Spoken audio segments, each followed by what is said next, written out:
It just happened. King Charles III addressing Congress. The founding fathers were bold and imaginative rebels with a cause. 250 years ago, or as we say in the United Kingdom, just the other day,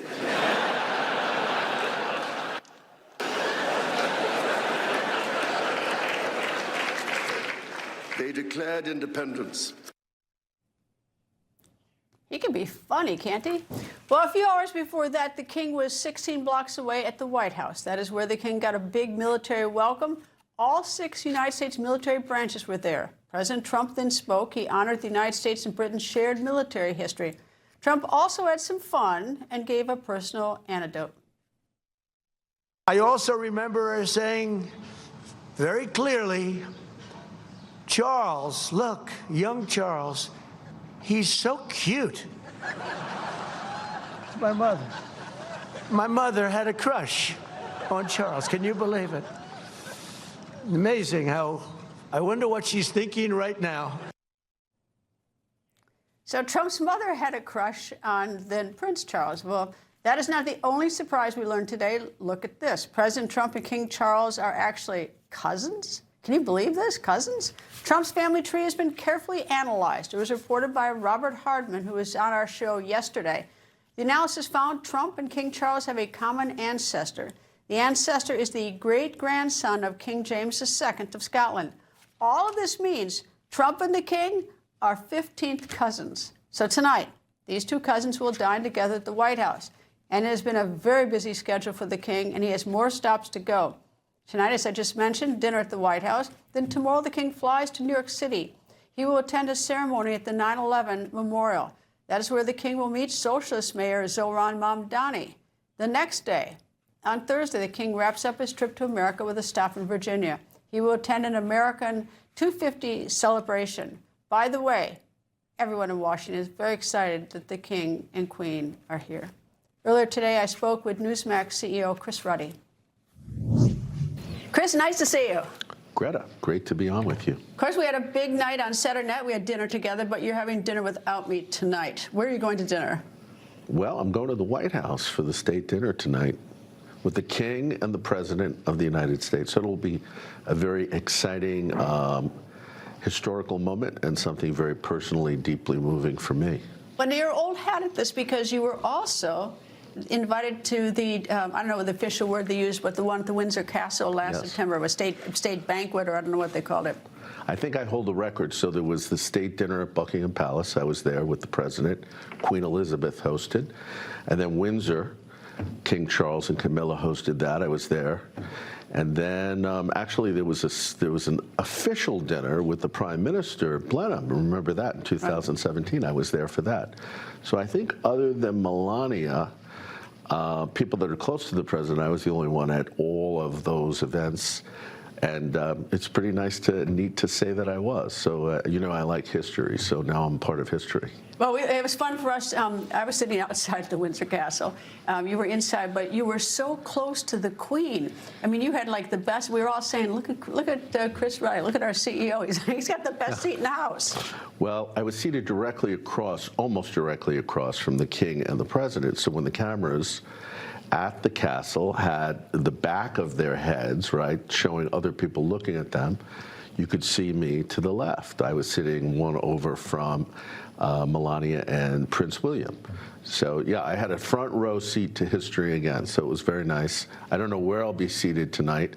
It doesn't really matter. I'll be in the room. So I'm excited. I think, you know, look, the president loves King Charles.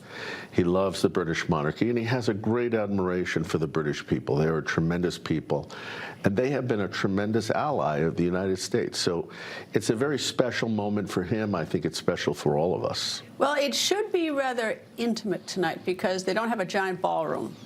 It's not, you know, I think that if we were talking about a few years from now, if the president can build that ballroom, that it will not be as intimate. I mean, tonight it seems like a relatively small guest list. Well, we have a president that doesn't really like the word intimate. I think he likes big shows. I think he enjoys lots of people. He would probably be happier knowing him pretty well. I've known him for several decades now. he would like to see 1,000 people there. But the confines, as you know, the White House it's a big mansion, but it's relatively small for a ballroom.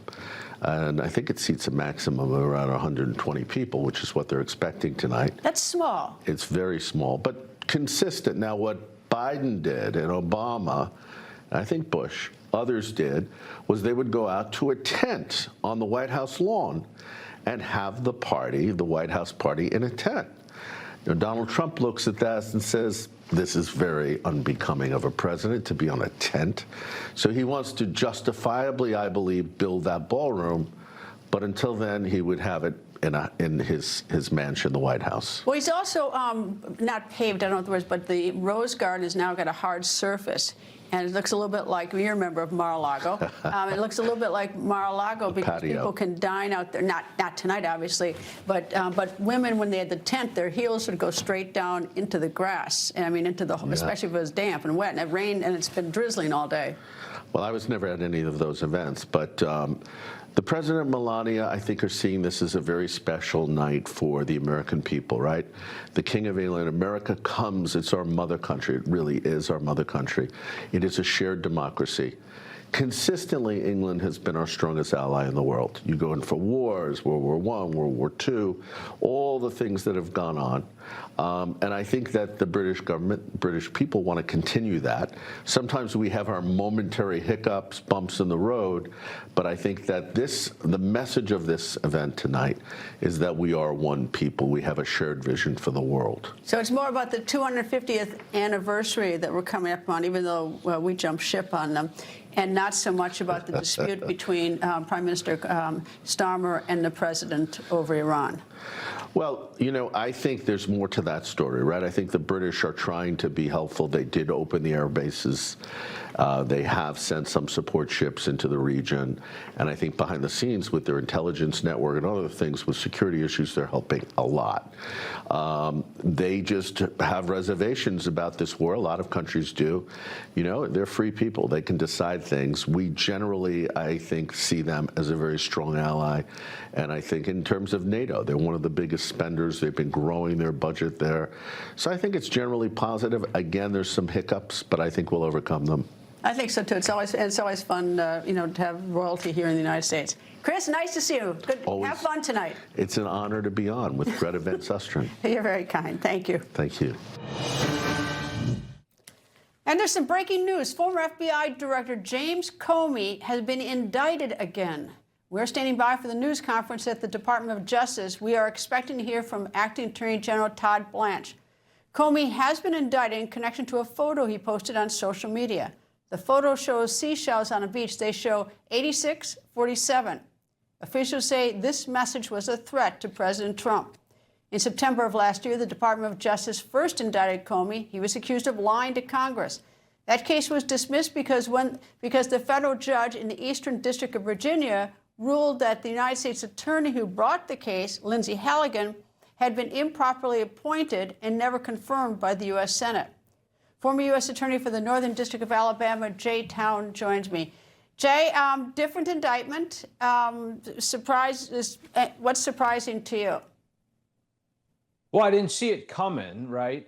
When I first read the headline, I thought that it was a retread of the charges from last year. But this is very different under 18 U.S.C. 871. What they've charged is that whoever, by any communication method, in this case Instagram, if they have any communication that contains a threat to the life or to just harm the President of the United States, they're guilty of that offense. And, you know, when I went back and looked at everything that none of us thought that he didn't know what 86, I didn't anyway, that 8647, he didn't know what that meant. He described it as a clever, cool shell formation on his beach walk with his wife, and they mused about what it meant, if it was even a political expression. Never once did he contest what the 47 in 8647 meant. He was visited by the Secret Service. We don't know exactly what he told them or what might have been inconsistent, but we do know that he said that people came out of the woodwork to tell, I believe, his wife that, you know, they reasonably took that post to be a threat to kill or harm the President of the United States, and so he took it down. So this is serious for Jim Comey. I'll tell you, the first two questions I have, did he stumble upon the shells, as he said, or did he put the shells there himself or someone he knows? That's the first thing I want to know. Maybe he stumbled upon them or not, but I don't know if, that's what I want to. The second thing that I thought was particularly interesting is I went to look to see where the grand jury was that he was indicted. I thought, it can't go back to the Eastern District of Virginia because they found that, as a quote, a very unfriendly jurisdiction last time because the last indictment was thrown out. You come to the District of Columbia, and that's also sort of a troublesome jurisdiction we've gotten so political in these courts, which is disgraceful anyway, either way. But it comes out of North Carolina. Yeah, well, apparently, perhaps that's I guess the beach location or the beach house location.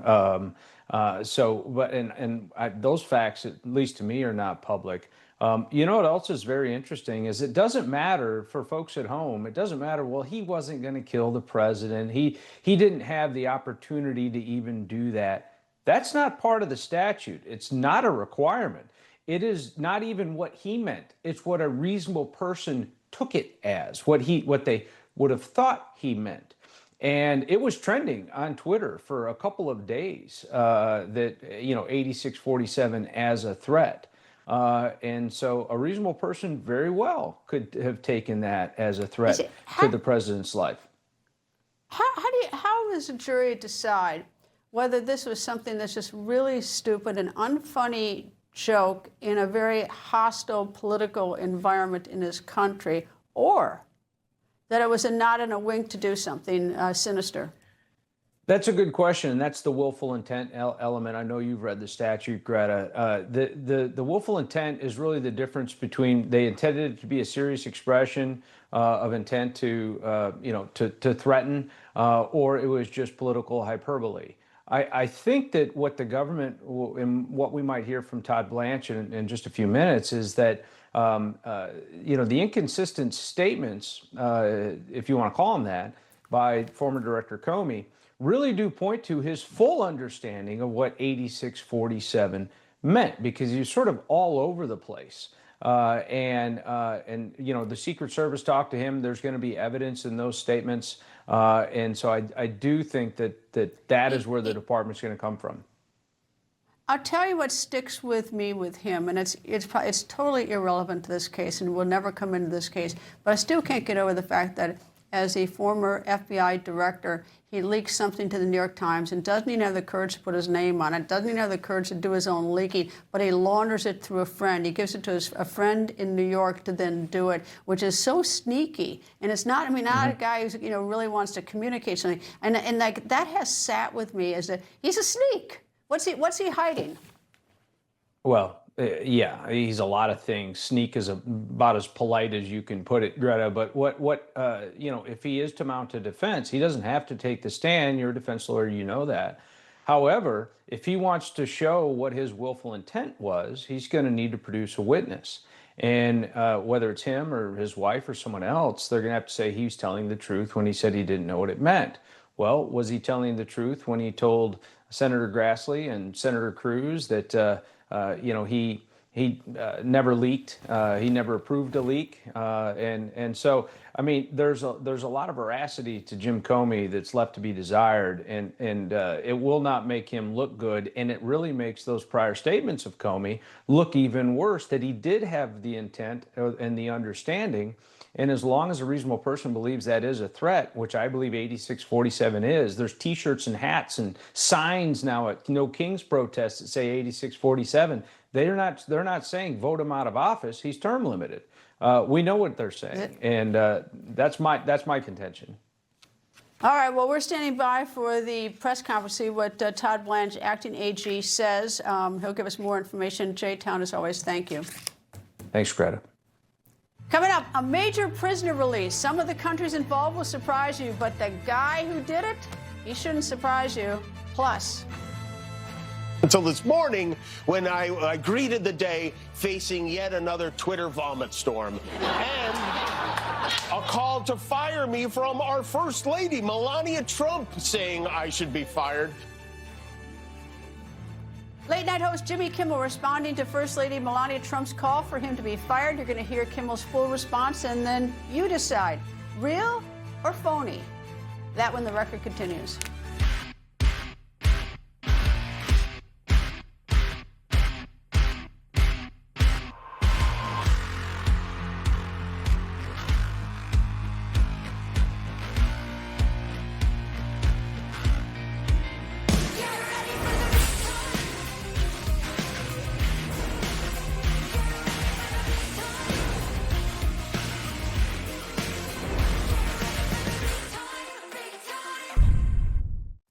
So Dale, you really need to get that colon cancer screening. Dad, it's been forever. I need to be in there. Wrap it up. Come on, Dad. It's taking forever. How much longer? It's been an hour. Are you done yet? Dale, don't worry. We can do it with just a blood test. Shield. Okay, let's do it. Shield is for people 45 plus at average risk, not high risk for colon cancer. Ask your doctor about FDA-approved Shield from the company trusted in blood tests for cancer for over a decade. Stop. Check this out. Our most advanced performance frame, Talon, is out. It's a bestseller. We just got it back in stock, and I want to show you a little bit about it. These come with our signature lost and broken protection, and you can try them risk-free for 30 days. Check them out at ShadyRays.com. At Omaha Steaks, we take premium aged steak and turn it into pure ground burgers like this. Get 8 new Wagyu Smash Burgers free with the Burger Perfection Collection, just $99.99 at omahasteaks.com/TV. Burger Perfection guaranteed. Hey, I'm Dr. Drupinski. I've been a physician for 4 decades. I've been looking at the aging process for a long time, and Fatty 15 is one product that actually slows it down. Fatty 15 comes out of Navy dolphin research. A brilliant veterinarian realized that dolphins get disease much like humans. She looked at what predisposed to those problems, isolated the molecule, gave it to the animals, they didn't get the problem. Without the C15, our cells become fragile and age and oxidize. This pushes that back. Cell health equals physical health. That's why I take Fatty 15. One final chance. Is President Trump at his wit's end with the Iranian regime? If so, then what? Foreign Affairs correspondent Alex Salvi joins me. Alex. Yeah, well, the president is giving diplomacy a chance here, but he's telling advisors that he's unlikely to accept the latest proposal that was offered up by Tehran, a regime that he says is in a complete state of disarray. In fact, the president taking to Truth Social this morning, saying that Iran itself has informed him that it's in a state of collapse and wants to open the Strait of Hormuz as soon as possible. Iranian negotiators are offering a plan that would reopen the strait in exchange for a permanent ceasefire, therefore pushing off any nuclear talks until a later date, a proposal that's largely unacceptable to the White House. The proposal was being discussed. I don't want to get ahead of the president or his national security team. What I will reiterate is that the president's red lines with respect to Iran have been made very, very clear, not just to the American public, but also to them as well.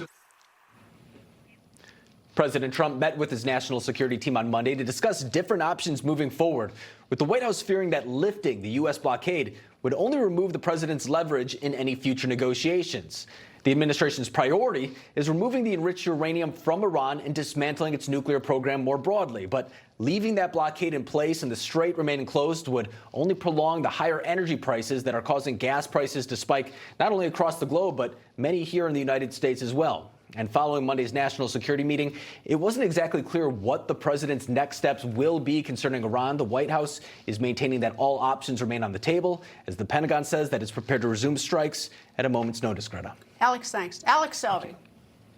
And President Trump's special envoy to Belarus, my husband, John Cole, and his team have negotiated yet another prisoner release. These were hugely complex diplomatic negotiations because they involved 7 countries: Belarus, Russia, Ukraine, Poland, Kazakhstan, Moldova, and Romania. And of course, making this even more complicated, Russia and Ukraine are still at war. Today, among those released by Belarus were dual Polish-Belarusian journalist Andrzej Poczobet. He is a correspondent for a Polish newspaper. In 2021, Poczobet was arrested for covering pro-democracy rallies in Belarus. This was after the election in Belarus that kept President Alexander Lukashenko in office. In February 2023, Poczobet was convicted on charges of damaging national security. He was sentenced to 8 years. Now today, he's a very happy man. He's free. He's back home. He was part of a 10-person prisoner swap. A short time ago, my special husband, the special envoy, John Cole, spoke alongside the Polish foreign minister in Warsaw. My team has been working for over a year to get prisoners out of Belarus. And so far we've gotten 500, but every time I negotiated with Lukashenko, I brought up your people, especially the three people we get at today. They were very resistant to letting them go, but as time went on and our relation with Lukashenko got better, we finally made this happen. I'm not saying he's Churchill, but I'm also saying that he's moving in the right direction. And today, I think that shows. In December, I traveled with my husband to Belarus. There, I interviewed President Alexander Lukashenko at the Royal Palace. A day later, President Lukashenko released more than 100 political prisoners. My husband says next month, Belarus may free more prisoners. By the way, John and his team in the past year have now gotten released from prison, as he said, more than 500 political prisoners. Coming up, King Charles III and Queen Camilla prepare for dinner at the White House. That when the record continues.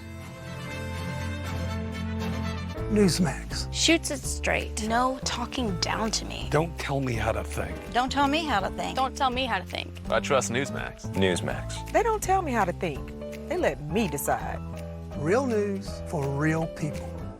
Kevin Sorbo here, and I have an important message to share. The government needs more money, your money. If you owe the IRS back taxes, they can garnish your wages and levy your bank accounts. They can even seize your retirement or take your home. Don't let the IRS target you. Call the professionals at Tax Network USA.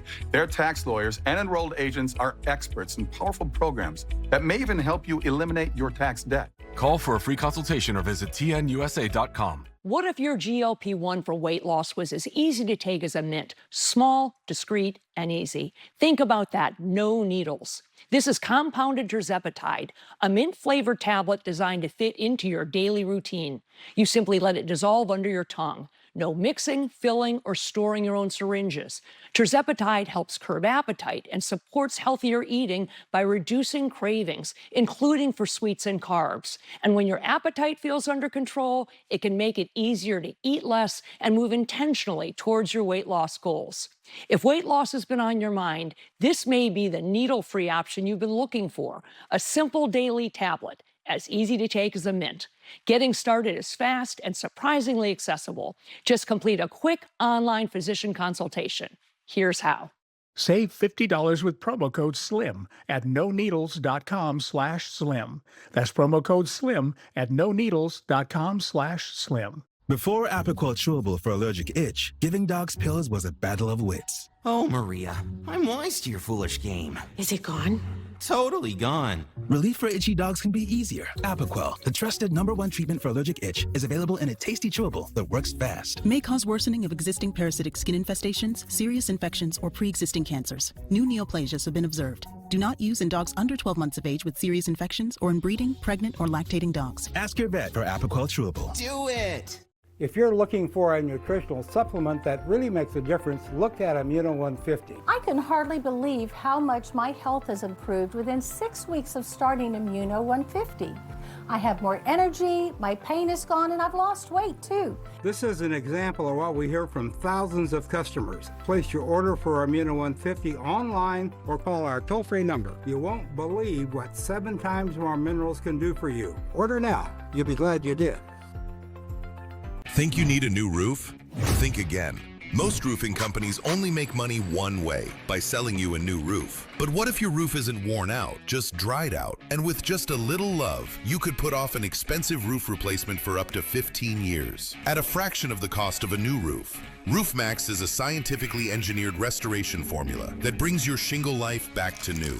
Scan the code and get a free spring roof tune-up with your Roofmax restoration. Allergy congestion hits me hard. That's why I Navage. Navage flushes out allergens, mucus, and germs, even 99% of viruses, in just 30 seconds. Preferred by millions, trusted by doctors. There's only one Navage.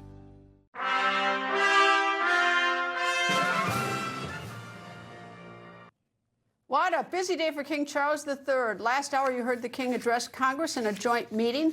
Prior to that address, President Donald Trump met with the King, and tonight at 7 p.m. Eastern, King Charles III and Queen Camilla are set to dine at the White House. White House correspondent Mike Carter joins me. Mike?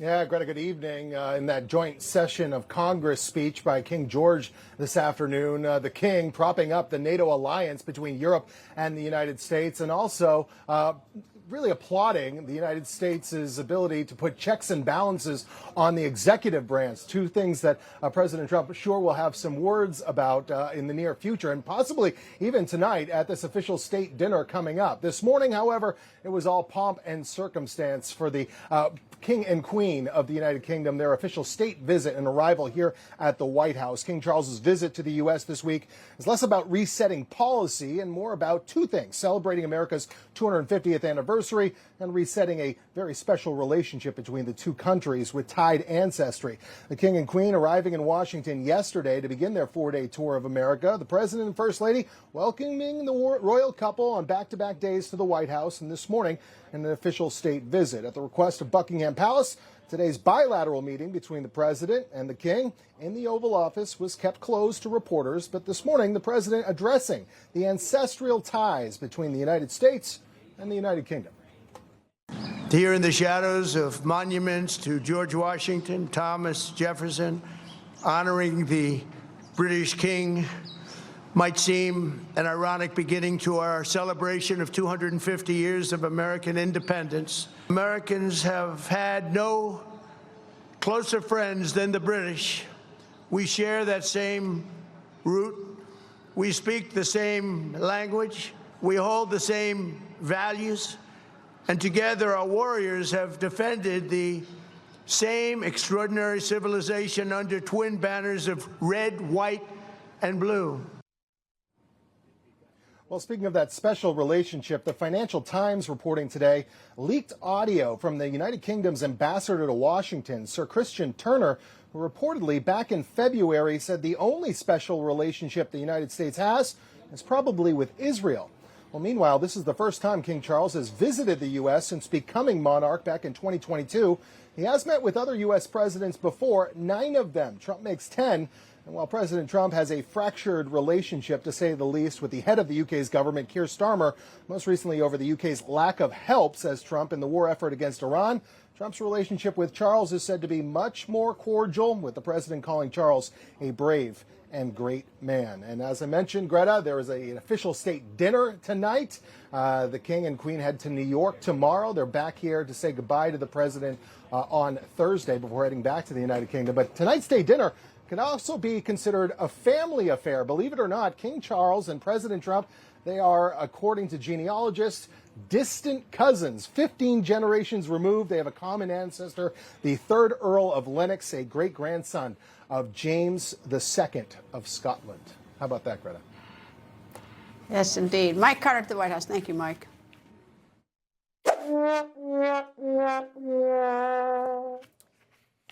Oh, brother, that's right. We have an apology alert. Today, former Chief of Staff to the UK Prime Minister Keir Starmer, Morgan McSweeney, apologized for his involvement with the appointment of former British Ambassador to the United States, Peter Mandelson. Here's McSweeney earlier today. The appointment of Mandelson as ambassador was a serious error of judgment. I advised the Prime Minister in support of that appointment, and I was wrong to do so. As I said in my resignation statement, I resigned because I believe responsibility should rest with those who make serious mistakes. Accountability in public life cannot apply only when it is convenient. The Prime Minister relied on my advice, and I got it wrong. Last September, after only 9 months on the job as ambassador to the United States, Mandelson was fired. He was fired for lying about his links to Jeffrey Epstein. His lies were exposed when the Department of Justice released Epstein documents.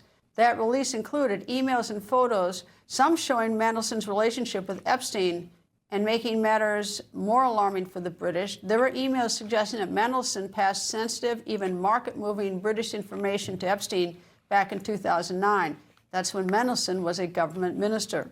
That was also after Epstein had been arrested and after the global financial crisis. In February, Mandelson was arrested on suspicion of misconduct in public office. Mandelson has not been charged. He has also denied all wrongdoing. Foreign Affairs Committee is investigating how Mandelson was given one of the most important diplomatic jobs for the British government. And today, opposition leaders brought a vote to the House of Commons. The vote was to decide whether or not Prime Minister Starmer should be investigated by a parliamentary standards watchdog with the power to censure or even suspend him. The House of Commons voted against that investigation. As an aside, the brand new British ambassador, Sir Christian Turner, he's great. He was Newsmax table guest at Saturday night's White House Correspondents' Dinner. He had to get under the table with the rest of us, and I do hope he forgives us for this rather bad experience, and I know he does. Director of the Margaret Thatcher Center for Freedom at the Heritage Foundation, former aide to Margaret Thatcher, the United Kingdom's first female prime minister, Nile Gardiner, joins me. Now, nice to see you, and it's always such a pleasure to see the good cheer, the good humor of King Charles. But there was a little bit of a message there having to do with NATO and how NATO jumped in on 9/11 for us, and now we have the situation with Ukraine. Give me your thought about this address. Well, thank you for having me on the show today, Greta. And I have to say, overall, I thought this was a very good speech by the King. I think he struck a lot of the right notes. You had multiple standing ovations from both Republicans and Democrats, something you hardly ever see actually in Congress. And ironically, of course, you had some of the Democrats, part of the No Kings movement, who were standing up and applauding King Charles. I mean, quite enthusiastically, I might add as well. So quite ironic to actually see this in Congress today. And in terms of the points that the King put across, of course, this was a strong reaffirmation of the U.S.-UK special relationship. Now, I hate to interrupt you, but we've got to go to the Acting Attorney General, Todd Blanche. He's speaking about the indictment. James Comey knowingly and willfully transmitting in interstate commerce a communication that contained a threat to kill the President of the United States. Both of these counts carry a maximum term of imprisonment of 10 years. So I think it's fair to say that threatening the life of anybody is dangerous and potentially a crime. Threatening the life of the President of the United States will never be tolerated by the Department of Justice. Over the past year, this department has charged dozens of cases involving threats against all sorts of individuals. We take these seriously, every single one of them. For example, just today in the Northern District of Florida, there was a guilty plea from an individual who threatened multiple political leaders, including President Trump. In the Eastern District of North Carolina, where this case was indicted earlier today, there are multiple threats cases very similar to this one, including one where the defendant pled guilty recently to threatening former President Biden, another one that's scheduled to go to trial this summer, another one indicted, an individual was indicted for threatening Tom Homan. I say that to say that while this case is unique and this indictment stands out because of the name of the defendant, his alleged conduct is the same kind of conduct that we will never tolerate and that we will always investigate and regularly prosecute. I want to take a moment to thank the hardworking members of the FBI who investigated this case over the past 11 months or so, the United States Secret Service who also assisted in this investigation, and the United States Attorney's Office for the Eastern District of North Carolina, led by United States Attorney Ellis Boyle, who's standing to my right. This was an investigation that remains ongoing. That's been ongoing for about a year, and that's all we're going to say about it today. I will let the U.S. Attorney Boyle speak now, and then after that, Director Patel. Thank you. Thank you, Mr. Attorney General.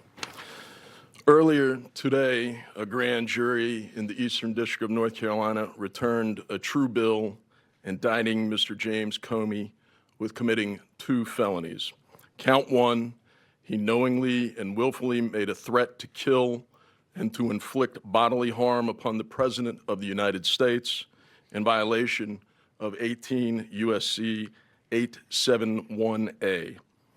Count 2, he knowingly and willfully transmitted in interstate and foreign commerce, a communication that contained a threat to kill President Trump in violation of 18 U.S.C. 875C.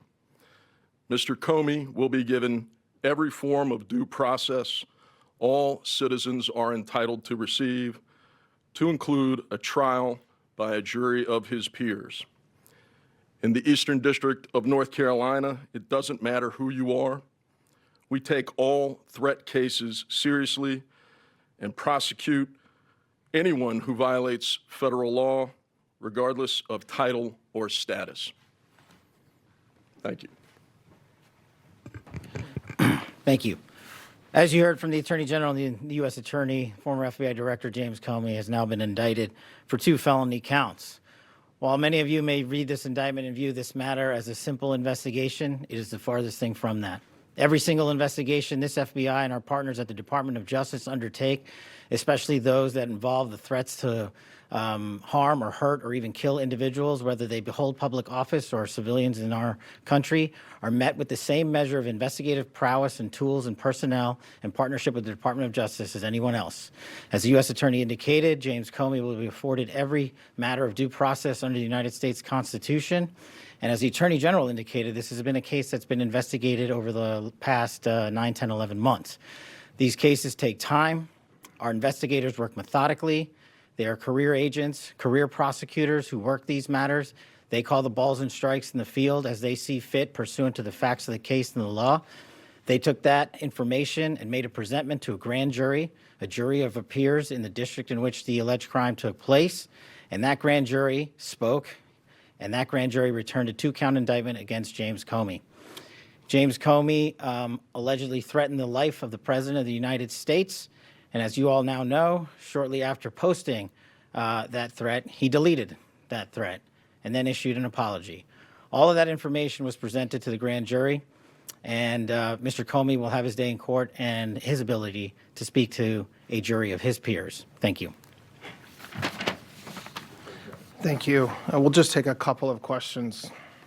Mr. Attorney General, the Justice Department in this filing today also issued an arrest warrant for Mr. Comey. Is it your belief that he is a continued public threat? And is there a request also for detention that you anticipate will be made in this case?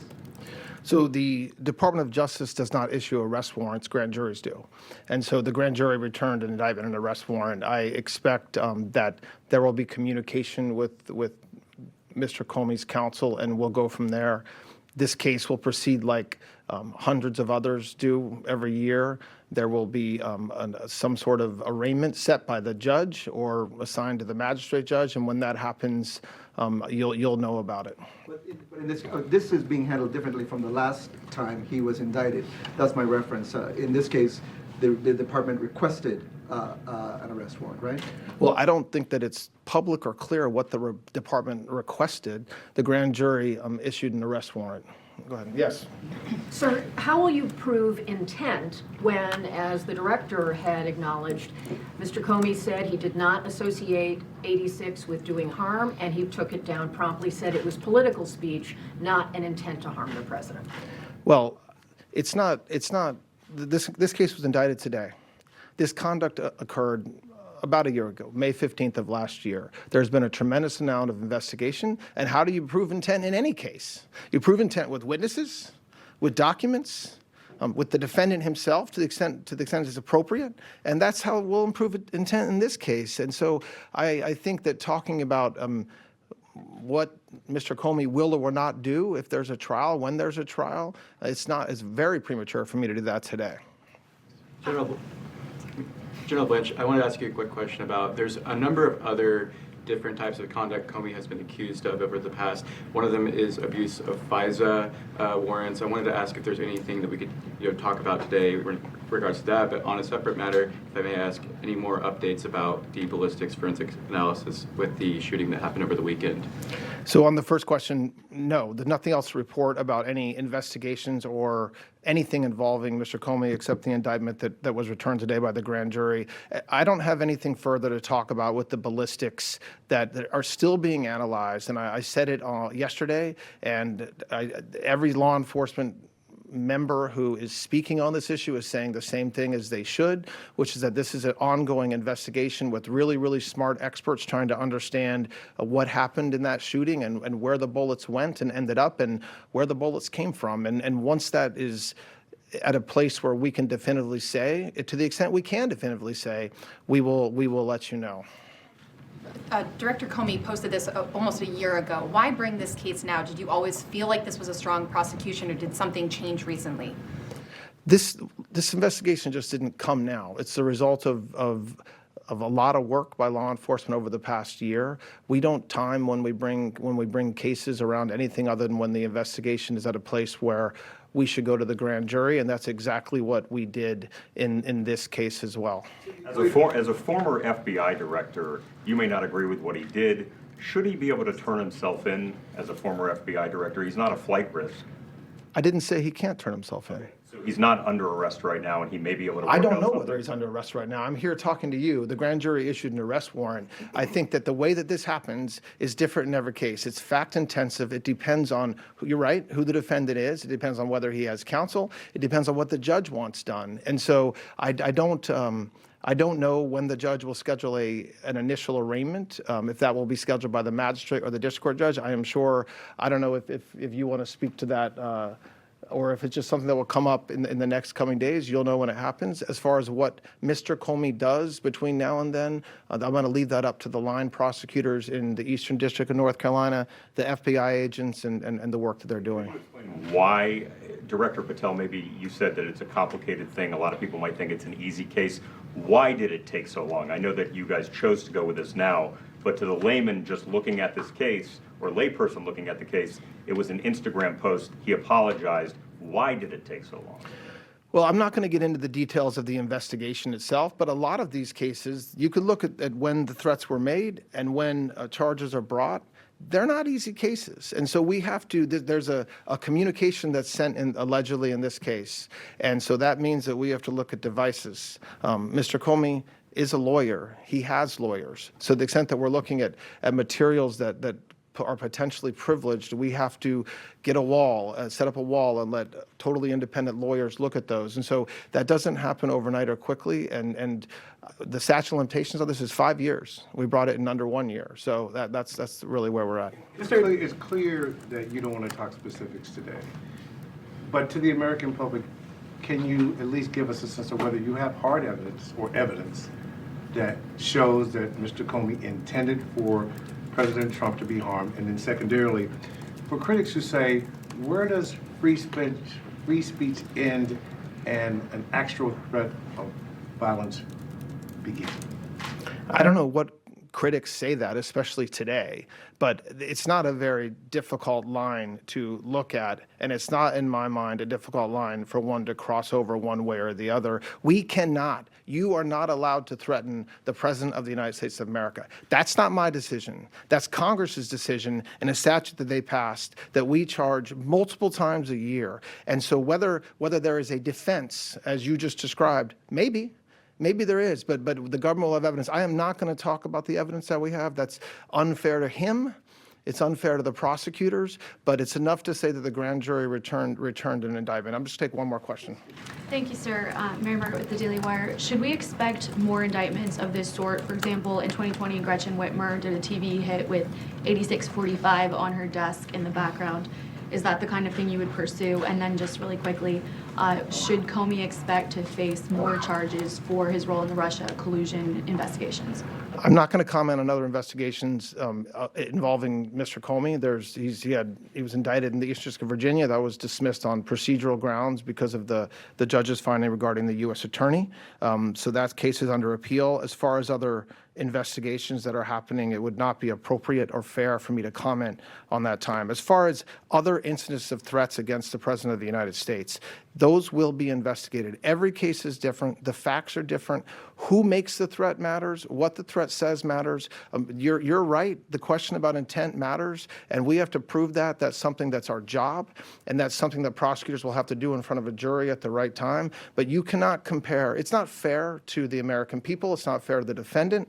And it's certainly not fair to the prosecutors to compare, well, if you did it here, why didn't you do it there? Every case is different, but there's one thing that will never be different, which is that you cannot threaten to kill the President of the United States, full stop. All right, thanks a lot, guys. Did President Trump's message to Pam Bondi saying that Comey was guilty as hell? Well, that breaking news that the grand jury in North Carolina indicting former FBI Director James Comey on 2 felonies. The grand jury says Comey allegedly threatened the president's life. Acting AG Todd Blanche also said the grand jury has issued an arrest warrant. But let me clarify something for you. 99 times out of 100, Comey will be offered the opportunity to turn himself in and to answer to the indictment. The only way he's going to get arrested is if he tries to flee. But this is using the arrest warrant is, I mean, it's routine, but nobody in his position or even other people's position who are not likely a flight risk or a danger get arrested. Meanwhile, a big win for Texas Republicans. The Supreme Court ruled to strike down a lower court's ruling that blocked Texas plans to redraw its congressional districts. The new redistricting map will be used during the 2026 midterms. It is expected to add 5 more Republican seats. Texas is not alone in redistricting. California, Virginia, Missouri, Ohio, Utah, and North Carolina all followed Texas. They implemented new maps ahead of the 2026 midterms. And just yesterday, Florida proposed a new congressional redistricting map. That new map is expected to add 4 more Republican seats in Congress. Republican Texas Senator John Cornyn joins me. Nice to talk to you, sir. And this redistricting sometimes feels a little bit like Vegas to me. You know, as everyone's sort of rolling the dice and trying to, configure everything to get sort of the edge. What's your sort of general thought about the redistricting? Because everyone now seems to be gaming everybody else. Well, redistricting has always been a political process, Greta, and the Supreme Court has been increasingly deferential to the elected representatives of the people when determining when and how to draw those lines. And while this is a mid-decade redistricting process, typically it happens after the census, a decade apart. But there's no reason why this can't happen. And again, this is an example of the states, the elected representatives of those states drawing those lines. And of course, as we've seen, any other states is able to follow suit. We'll have to wait and see whether this is proved to be a net gain or not. Indeed we will, and in November we'll get that word. All right, King Charles, what did you think of his address today? Well, I appreciate the fact he came to speak to us. He talked about his mother's, Queen Elizabeth's, a time when she came to speak to Congress. But the message was a very warm and engaging one. Obviously, the UK and the United States have a lot of history together. He was here ostensibly to mark the 250th anniversary of our Declaration of Independence. A little bit of irony there because our independence was declared, of course, against England at the time, and we were an American colony. But there's no question that in a very dangerous world that the UK and the United States and our other allies need to hang together to combat and hopefully to deter aggression by authoritarian countries around the world who are themselves ganging up on America and American interests. So it was a welcome message, and he was warmly received. And it took it after we declared our independence. It did take him about 7 or 8 years, England, to sort of accept it. So it hasn't been easy. So he does seem like a good sport to come here in spite of it after. But as he says, 250 years ago is just the other day to the Brits with their long history. DHS, the government partial shutdown. What's the latest? Well, it's just absolutely disgraceful, and particularly in light of what happened at the White House Correspondents' Dinner Saturday night. We know the threats, not only against the president, but against other public figures and the public generally are real. And particularly when we're engaged in a military conflict in Iran, we know that there are people in the United States that can reach out and kill or injure innocent American citizens, whether they be the President of the United States or someone else. And we know that there is a radicalization process in many instances of people who are particularly susceptible to that sort of propaganda. And unfortunately, some of them are so mentally unstable, they decide to act on it, as this particular individual did. But thank goodness he was thwarted. But the other, on Saturday night, when I came in on the perimeter and it was so easy, just flashed a piece of paper, your ticket at them, let you in, I must admit I was grateful for the lack of security, because nobody likes security until you need security. Suddenly I wanted security when everything happened. But do you think we're going to see security on trains akin to the security on airplanes? Because apparently he was able to travel across country with some pretty lethal weapons, and it might have raised red flags. We're lucky nobody got killed, but are we someday going to see security on trains? Do we need it? I mean, I don't feel like going through it myself, but I'm also practical. Yeah. Well, I mean, it's a dangerous world, and any vulnerability is going to be exploited by people who want to accomplish harm against public officials like the president or anyone else. And there is some security on trains, not like there are on planes, but there should be no way that somebody could transport a shotgun and a handgun and other weapons across country in order to come to Washington, D.C. and try to assassinate the president. So we're going to have to revisit everything, including the type of venue where the president actually appears. The idea that this person could check into the hotel where there were many other public events occurring even before the security perimeter was established is obviously a big mistake. And so we're going to have to look to see where these things are held, and particularly when it's somebody like the president of the United States, make sure that security perimeter holds and people like this can't get in. Well, he had quite a menu of people he wanted to get besides the president, so I think we're also going to rethink members of the Senate, the House, and everybody else as you go out and campaign between now and November and in the future. Texas Senator John Cornyn, thank you, sir. Thank you, Greta. Good to be with you. Nice to have you. And last night, late-night talk show host Jimmy Kimmel clarified the comments he made about First Lady Melania Trump. Until this morning, when I greeted the day facing yet another Twitter vomit storm and a call to fire me from our First Lady, Melania Trump, saying I should be fired. This was like deja vu for me today. It was a pretend roast. I said, our First Lady Melania is here. Look at her, so beautiful. Mrs. Trump, you have a glow like an expectant widow, which obviously was a joke about their age difference and the look of joy we see on her face every time they're together. It was a very light roast joke about the fact that he's almost 80 and she's younger than I am. It was not, by any stretch of the definition, a call to assassination, and they know that. Kimmel's original comments were made days before the shooting at the White House Correspondents' Center. Meanwhile, earlier today, the FCC, Federal Communications Commission, ordered license reviews of 8 Disney-owned ABC stations. The reviews were ordered following an investigation into diversity, equity, inclusion, or DEI actions at ABC. The investigation is not related to Kimmel, but coincidentally, the 8 stations that are having their licenses reviewed do air Kimmel's show. Coming up, a flight from Oregon to Tennessee gained an extra passenger in the air. How does that happen? That when the record continues.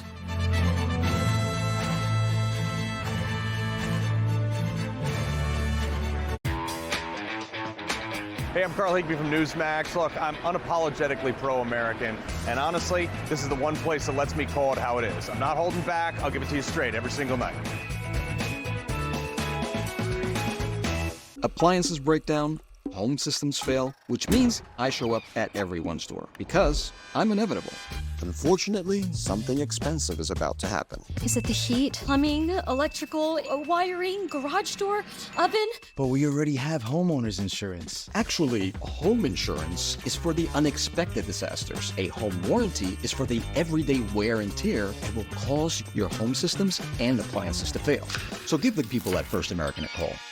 First American has had my back for years. It saved me hundreds. Just one call, and they send a pre-screened, qualified contractor. Every home system and appliance fails. There's absolutely no avoiding it. But when the day comes, First American has you covered. Home breakdowns are inevitable, but the expense, that's optional. Call First American for a free quote that could save you thousands. Plans start at just $34 a month, and right now, save an additional $200 off. Call 800-246-1447 or visit FAHW.com. It's 2 a.m., your fever spiked, and you're miserable. Here's your options. Urgent care, closed. ER, slammed, and you'll spend hundreds of thousands in both. Telehealth, yeah, but the pharmacies are closed. That's the reason why we keep emergency medical kits at home. It has doctor-prescribed medication like generic Z-Pak, amoxicillin, other antibiotics and antivirals. You can treat flu, pneumonia, strep, sinus infections, UTIs, and more. Because if you're sick in at night, traveling or stranded, you don't want options. You want what is inside this kit. No waiting, no pharmacy, and no copays. Just schedule a quick telehealth call. And that's how you feel better faster and avoid serious complications. Every family should have this kit, and here's how to order yours. Order online in minutes and use the promo code to save $45. Your doctor-prescribed kit ships fast to your door, packed with medications to treat over 30 conditions. So when something hits, you're ready. And a wellness company telehealth doctor is always there if you need guidance. You're told to optimize, to hack. There's always a promise of a better you. But what if you were never meant to be fixed? Your biology knows how to thrive. It just needs a reminder. Armor Colostrum reawakens that brilliance. 400 nutrients, 4 seconds, 1 daily revival. This time, remember what you're made of. Hi, it's Christina again. I'm here to tell you about an all-new special offer. Jacuzzi Bath Remodel has a design you'll love at a price you can afford. We're waiving all installation costs and postponing all payments for up to 1 year. And best of all, they can install it in as little as 1 day with no stress and no mess. Take advantage of this special TV offer today. Go to jacuzzibathremodel.com or call 800-814-7454. Every day, bumps and bangs happen. Bruises are optional. Use daily dermatologist-recommended Dermend and reduce the appearance of bruises. Get Dermend Moisturizing Bruise Cream in the first aid aisle. Sensitive mouth and gums? Ever heard of Closest mouthwash? Your dentist and hygienist have. They know Closest is ultra gentle for sensitive mouths with non-burning mouthwashes that freshen breath, improve gum health, and strengthen teeth. Closest, the gentle mouthwash for sensitive mouths. A plane took off with 153 passengers on board, but it landed with 154. How is that possible? Well, this baby was born while the plane was in the air. The mother is Ashley Blair. She boarded a Delta Airlines flight in Tennessee. She was traveling to Portland, Oregon to have the baby with her mother by her side, but the baby threw a wrench into those plans. About 30 minutes before landing, Blair went into labor. Luckily, there were 2 paramedics on board. They helped with the delivery. The delivery was quick and smooth, and the baby is healthy. But due to the lack of tools on board, a flight attendant's shoelace was used to cut the umbilical cord. Once the plane landed, mother and baby were transferred to a nearby hospital. And now some good news from the chaotic White House Correspondents' Dinner. The shooting uprooted the dinner, which meant 2,600 steaks and lobsters went uneaten. The attendees, who were thankfully safe, left as soon as the Secret Service permitted. Thus, they did not stay for dinner to be served. So what happened to all that food? The Washington Hilton Hotel donated to feed women and children at local shelters. The White House Correspondents Association president said the hotel, quote, freeze-dried the steak and lobster for longer shelf life before giving them to 2 shelters for abused women and children. Thanks for watching. Ed Henry and The Big Take is next. Stay with Newsmax.